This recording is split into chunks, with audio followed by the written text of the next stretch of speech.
राधे राधे। जेठ मास की कथा। अध्याय 9। धर्मशील व्यापारी और प्यासे साधु की कथा। प्राचीन समय की बात है। काशी के पास एक छोटा सा ग्राम था जिसका नाम आनंदपुर था। उस गांव में सोम प्रकाश नाम का एक धनी व्यापारी रहता था। उसके पास धन दौलत की कोई कमी नहीं थी, परंतु उसका स्वभाव थोड़ा कठोर था।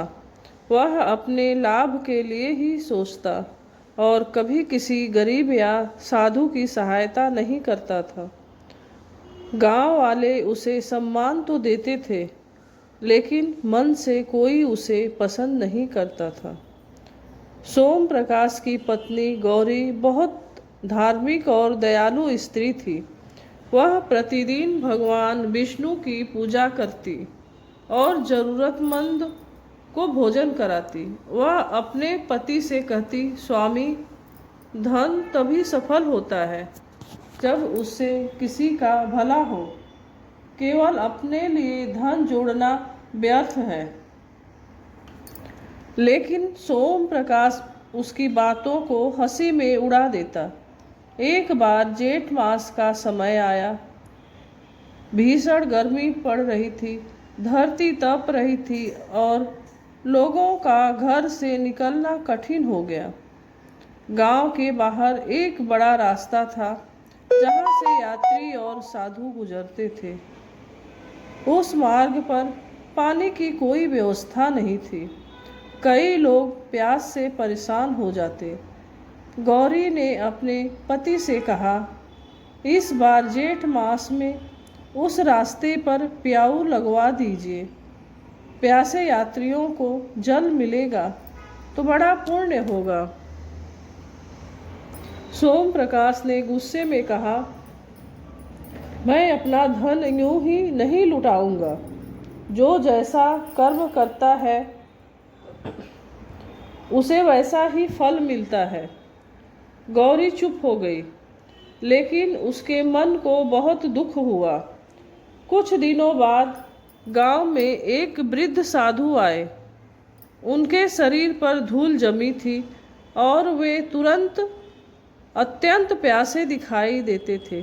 साधु सीधे सोम प्रकाश की दुकान पर पहुँचे और बोले, बेटा, मुझे थोड़ा जल पिला दो। सोम प्रकाश उस समय हिसाब किताब में लगा था। उसने बिना ऊपर देखे कहा, आगे बढ़ो बाबा, यहाँ मुफ्त में कुछ नहीं मिलता। साधु ने फिर विनम्रता से कहा, जेठ की इस तपती धूप में केवल एक लोटा जल ही दे दो। लेकिन सोम प्रकाश ने सेवकों को आदेश दिया कि साधु को वहाँ से भगा दीजिए। अपमानित होकर साधु वहाँ से चले गए। रास्ते में गौरी ने उन्हें देखा। वह तुरंत घर से ठंडा जल और भोजन लेकर आई। साधु ने प्रसन्न होकर भोजन ग्रहण किया और बोले, बेटी, तुम्हारा हृदय बहुत पवित्र है। भगवान तुम्हें सुख देंगे, लेकिन तुम्हारे पति को अपने कर्मों का फल अवश्य मिलेगा। इतना कहकर साधु वहाँ से चले गए। कुछ समय बाद सोम प्रकाश व्यापारी के लिए दूसरे नगर जाने लगा। जेठ मास की दोपहर थी। रास्ता लंबा था और गर्मी असहनीय। चलते चलते वह घने जंगल में पहुंच गया। अचानक उसका घोड़ा बेकाबू होगा भाग गया और उसका पानी का पात्र भी गिरकर टूट गया। धीरे धीरे उसे प्यास सताने लगी। सूर्य की तपिश से उसका गला सूख गया। वह इधर उधर पानी खोजने लगा, पर कहीं जल नहीं मिला। थोड़ी दूर उसे एक छोटी सी झोपड़ी दिखाई दी। वह दौड़कर वहां पहुंचा। झोपड़ी के बाहर वही वृद्ध साधु बैठे थे। जिन्हें अपने दुकान से अपमानित करके भगाया था।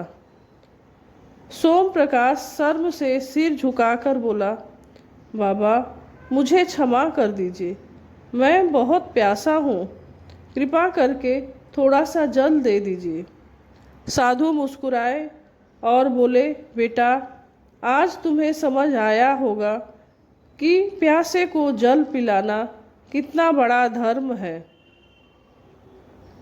उन्होंने उसे ठंडा जल पिलाया। जल पीते ही सोम प्रकाश को ऐसा लगा मानो उसे नया जीवन मिल गया हो। उसकी आंखों से आंसू बहने लगे। वह साधु के चरणों में गिर पड़ा और बोला, मुझसे बहुत बड़ा अपराध हुआ है। मैंने धन के अहंकार में मानवता को भूल गया था, कृपया मुझे क्षमा कर दे। साधु ने कहा, मनुष्य से गलती हो जाती है, लेकिन जो अपनी गलती समझकर सुधर जाए वही सच्चा इंसान है। जेठ मास में दान, जल, सेवा और ज़रूरतमंदों की सहायता करने से भगवान अत्यंत प्रसन्न होते हैं। उस दिन के बाद सोम प्रकाश पूरी तरह बदल गया। गांव लौटते ही उसने रास्तों पर कई प्याऊ लगवाई, गरीबों के लिए अन्न दान शुरू किया और यात्रियों के विश्राम की व्यवस्था भी करवाई। धीरे धीरे उसके घर में सुख शांति बढ़ने लगी। व्यापार पहले से अधिक फलने फूलने लगा। गांव के लोग उसे आदर और प्रेम की दृष्टि से देखने लगे। अगले वर्ष जेठ मास आने पर सोम प्रकाश ने पूरे गांव में जल सेवा करवाई, मिट्टी के घड़ों में ठंडा जल भरवाया और राहगीरों को शरबत और फल बांटे। गांव में हर और उसकी प्रशंसा होने लगी।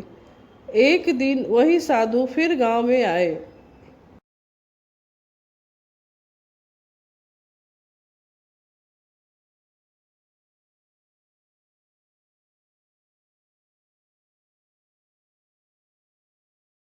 उन्होंने देखा कि सोम प्रकाश अब दयालु और विनम्र बन चुका है।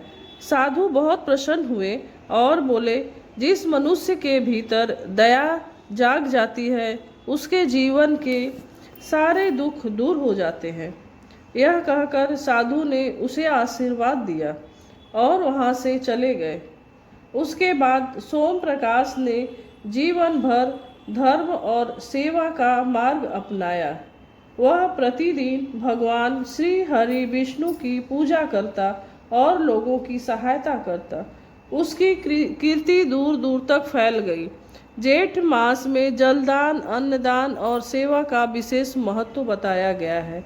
जो मनुष्य प्यासे को जल पिलाता है और ज़रूरतमंदों की सहायता करता है, उस पर भगवान की कृपा सदैव बनी रहती है। अहंकार मनुष्य का सबसे बड़ा शत्रु है, जबकि दया और सेवा जीवन को सफल बनाती है। यह कथा यहीं समाप्त होती है।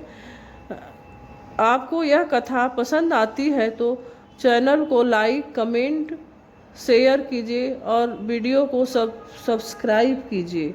जय श्री विष्णु हरि। राधे राधे।